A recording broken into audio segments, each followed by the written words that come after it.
Good morning students. आज का हमारा जो टॉपिक है वो है स्कोप ऑफ मैनेजमेंट। कल हमने किए थे फंक्शंस ऑफ मैनेजमेंट, आज हम करेंगे स्कोप ऑफ मैनेजमेंट। ठीक है, तो बेसिकली जो स्कोप ऑफ मैनेजमेंट है उसमें आता क्या है, उसमें फंक्शनल एरियाज ही आते हैं मैनेजमेंट के, जैसे financial management, human resource management, production management, office management, marketing management and maintenance management. ठीक है, तो अब हम इसको करते हैं टर्न बाय टर्न, मैं आपको एक्सप्लेन करती हूँ। First is financial management. Financial word से ही हमें पता लग रहा है कि इसमें क्या होगा, फंड्स होंगे, कैसे हम पूरे ईयर का बजट प्लान कर रहे हैं। फाइनेंस मीन्स हम कैश को कैसे यूज़ कर रहे हैं, जो हमारे पास मॉनेटरी टर्म्स में पैसे पड़े हैं उसको कैसे यूज़ करना है।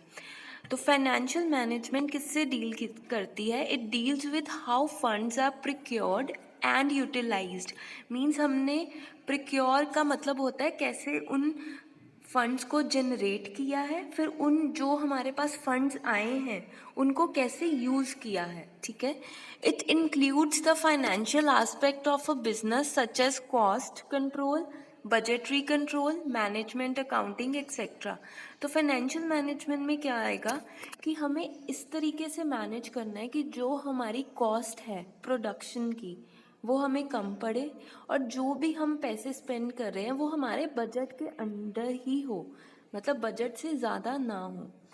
एंड मोर ओवर उसके साथ मैनेजमेंट अकाउंटिंग मीन्स कि कैसे हमारी बैलेंस शीट कैसे बन रही है, क्या हमारा प्रॉफिट एंड लॉस अकाउंट क्या शो कर रहा है, ये सब चीज़ें। ठीक है, तो बेसिकली फाइनेंशियल मैनेजमेंट इसमें हेल्प करती है कि कैसे हम पैसा बना रहे हैं, फिर उस जो पैसा हमने अर्न किया है उसको कैसे यूटिलाइज कर रहे हैं आगे। Next is human resource management. Human resource management भी देखो, ह्यूमन रिसोर्स में आएगा जो लोग हमारी ऑर्गेनाइजेशन में काम करते हैं। So it deals with acquisition, utilisation, development, maintenance and control of human resource. Means जो लोग हम अपॉइंट कर रहे हैं अपने ऑर्गेनाइजेशन के लिए, उनको कैसे अक्वायर कर रहे हैं। ठीक है, फिर उनको कैसे यूज़ कर रहे हैं, जैसे right person at a right job, जैसे मैंने कल आपको कराया था, तभी ऑप्टिमम यूटिलाइजेशन होगी ह्यूमन की, अगर वो अपने स्किल्स के अकॉर्डिंग काम कर रहा है। अगर हम उसको उसके स्किल्स के अकॉर्डिंग जॉब नहीं दे रहे तो वो क्या होगा, वो हमारे लिए भी लॉस होगा और जो एम्प्लॉय है उसके लिए भी लॉस होगा। It deals with acquisition, utilization, development, maintenance, and control of human resource. It covers aspects related to personnel of an enterprise such as recruitment, training, promotion, retirement, industrial relations, social security, labor welfare, etc. तो human resource management में क्या क्या चीज़ें आएंगी, पहले तो आएगा recruitment. हम किसी को अपने जॉब पे रख रहे हैं, हम उनको रिक्रूट करते हैं, फिर जब हम रिक्रूट करते हैं तो हम उनको ट्रेनिंग भी देते हैं।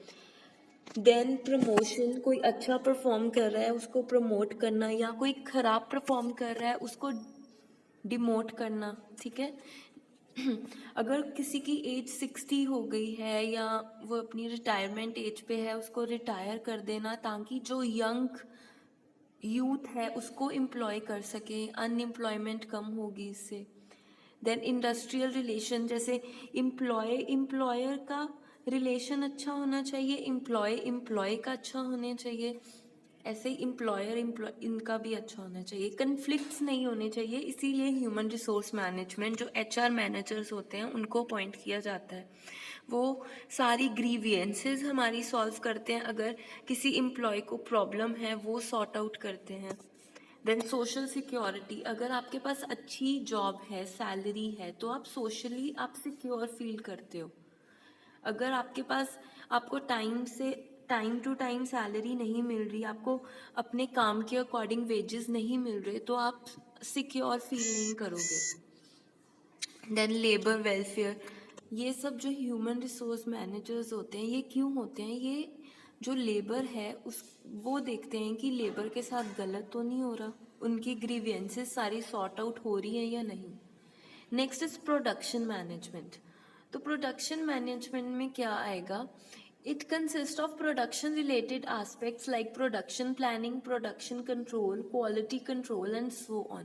हम प्रोडक्ट तो प्रोड्यूस कर रहे हैं बट हमें उसमें क्या देखना है कि जो हमारी प्राइस है, कॉस्ट तो नहीं बढ़ रही है, कम कॉस्ट में हम अच्छा प्रोडक्ट दे रहे हैं या नहीं दे रहे हैं, प्रोडक्शन की प्लानिंग कैसे कर रहे हैं, कब बना रहे हैं, कैसे सेल कर रहे हैं, कैसे वो एक जगह से दूसरी जगह पे जा रही है, ये सब चीज़ें. Next is office management. Under this aspect, office layout, staffing, equipment layout, etc. are dealt with. तो ऑफिस लेआउट में होगा कि ऑफिस कैसा होना चाहिए, स्टाफिंग कैसे कैसे ऑर्गेनाइज किया गया है, स्टाफ को कैसे कैबिन्स में वो बैठ रहे हैं, क्या क्या उन्हें इक्विपमेंट्स दिए गए हैं, जैसे कंप्यूटर्स, हर एक चीज़ उनको प्रोवाइड की गई है, लैपटॉप्स एक्सेट्रा. ठीक है, तो ये सब चीज़ों का ध्यान रखा जाता है. Then is marketing management. Marketing management आपको पता लग ही रहा है कि जो it is concerned with marketing aspect of the product produced by the concern. It deals with aspects like price determination, channels of distribution, market research, sales promotion and advertisement. तो जब भी हम कोई नया प्रोडक्ट बना रहे हैं, ठीक है, तो हमें उसको सेल करना है. तो हम कैसे सेल करेंगे, हम उसकी पहले मार्केट फाइंड आउट करेंगे, मार्केटिंग करेंगे, देखेंगे कौन कौन लोग इंटरेस्टेड हैं, फिर हम प्राइस डिटर्मिन करेंगे. ठीक है, प्राइस डिटर्मिन करके हम उसको प्रोड्यूस करके ये देखेंगे कि कैसे हमने इसको डिस्ट्रीब्यूट करना है, जैसे होल सेलर, रिटेलर. ठीक है, ऐसे इसका डिस्ट्रीब्यूशन चैनल फाइनलाइज करेंगे. देन मार्केट रिसर्च में आएगा, हम देखेंगे कि कौन से ग्रुप के लोगों को इंटरेस्ट है प्रोडक्ट में. फॉर एग्जांपल जैसे डाइपर्स हैं, डाइपर्स अब कौन यूज़ करेगा, जो छोटे बच्चे हैं 3 months 4 months या फिर 1 year तक के. तो हम रिसर्च करेंगे. देन हम सेल्स प्रमोशन करेंगे. ठीक है, सेल्स प्रमोशन कैसे होती है, जैसे ऑफर्स लगा देनी किसी चीज़ पे. ठीक है, इससे क्या होगा, लोग ज़्यादा खरीदेंगे आपके प्रोडक्ट को, उनको होगा कि ऑफर है तो हम और ले लेते हैं एक आधा product. Next is advertisement. Advertisement आप देखते ही हो, रेडियो, टीवी, हर एक जगह पे एडवर्टाइजमेंट आती रहती है. ठीक है, देन इज मेंटेनेंस मैनेजमेंट. अब हम जहाँ पे काम कर रहे हैं, हमें क्या ध्यान रखना है कि वहाँ की जो बिल्डिंग है वो अच्छे से रहे, फर्नीचर है वो ठीक रहे, जो एंटरप्राइज, जो ऑर्गेनाइजेशन ने हमें प्रोवाइड किया है उसको कैसे मेंटेन करके रखना है. ठीक है जी, तो आई जस्ट होप आपको ये इतना टॉपिक क्लियर हो. If there is any doubt just let me no.